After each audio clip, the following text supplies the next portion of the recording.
कहानी का मुख्य विषय है माधुरी प्रेम, जो एक लड़का और एक लड़की के बीच में होता है। ये कहानी एक शादीशुदा जिंदगी की एक मधुर प्रेम कहानी है। बहुत लोगों का मानना प्यार सिर्फ शादी से पहले होता है और शादी करने के बाद सब कुछ खत्म हो जाता है। आपको क्या लगता है कि प्यार सिर्फ शादी से पहले होता है और शादी के बाद नहीं? रोमांटिक कहानी लव स्टोरी, ये कहानी पढ़ने के बाद आपको पता चल जाएगा सच क्या है। दोस्तों, चलिए शुरू करते हैं आज की कहानी।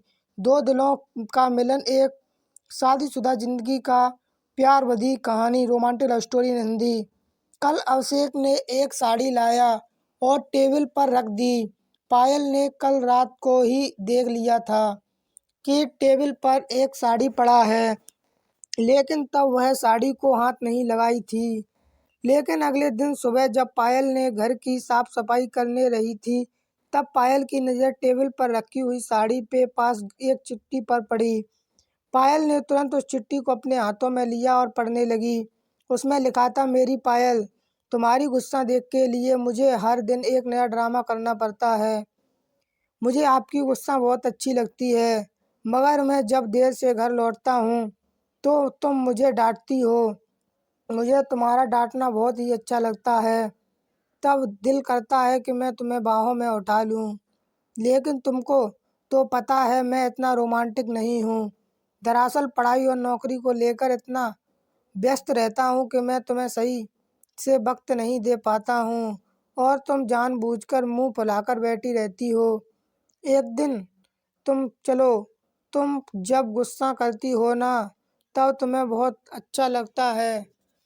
शायद सभी लड़के जब गुस्सा करते हैं तब उन्हें अच्छा लगता है, मगर मुझे उतना पता नहीं। लेकिन तुम्हें मैं जानता हूँ। गुस्से में इतनी प्यारी लगती हो जो कहकर तुम्हें समझाया नहीं जा सकता।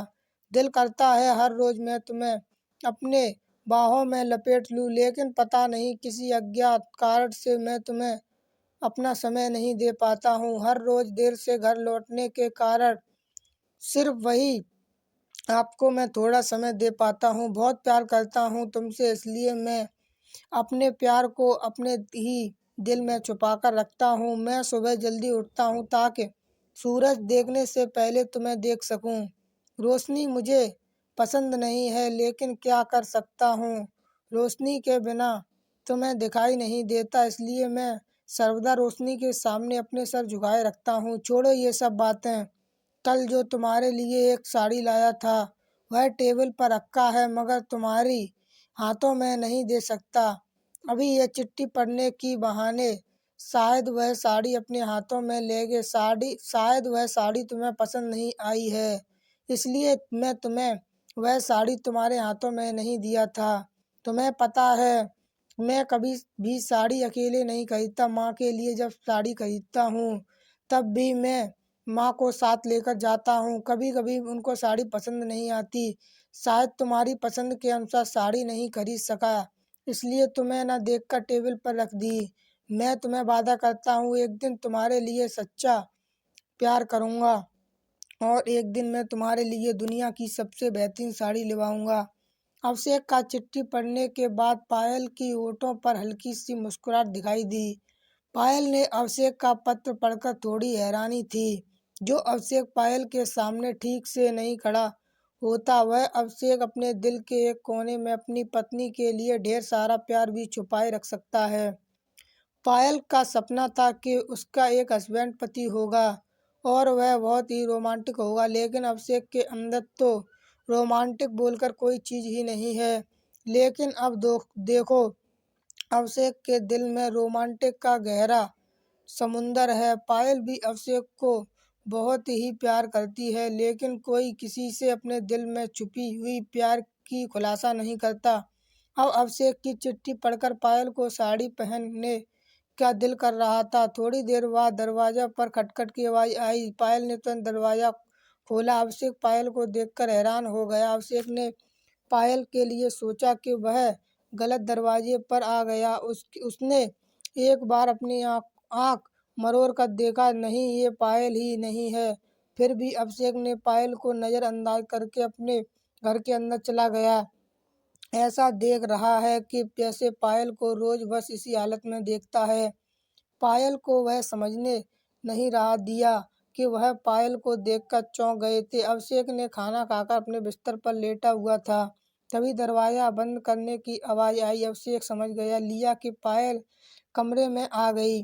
पायल कमरे में आते ही उसके सामने चुपचाप बैठ गई और बार बार खुद को आईने में देख रही थी, इसलिए कि कोई कमी तो नहीं हो गई। जल्दी से दोपहर की काम खत्म करके अपनी इच्छानुसार बस सज धज कर बैठी हुई थी और अभिषेक जो साड़ी लाया था वह भी पहनी हुई थी, सिर्फ और सिर्फ अभिषेक के लिए।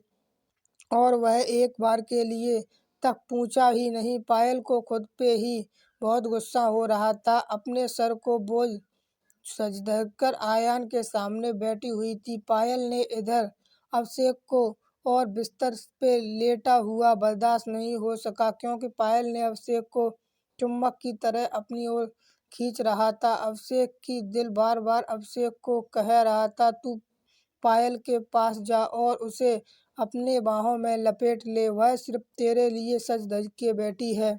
अभिषेक ने धीरे धीरे चलकर पायल के पीछे जाकर खड़ा हो गया। पायल समझ ही नहीं पाई कि कोई उसके पीछे खड़ा है। अभिषेक बहुत दिल कर रहा था कि पीछे से पायल को अपने गले लगाने के लिए, लेकिन एक अज्ञात कारण से वजह से वह नहीं लगा पा रहा था। फिर भी अभिषेक ने सभी अज्ञात कारण तो छोड़कर पायल को अपने गले से लगा लिया।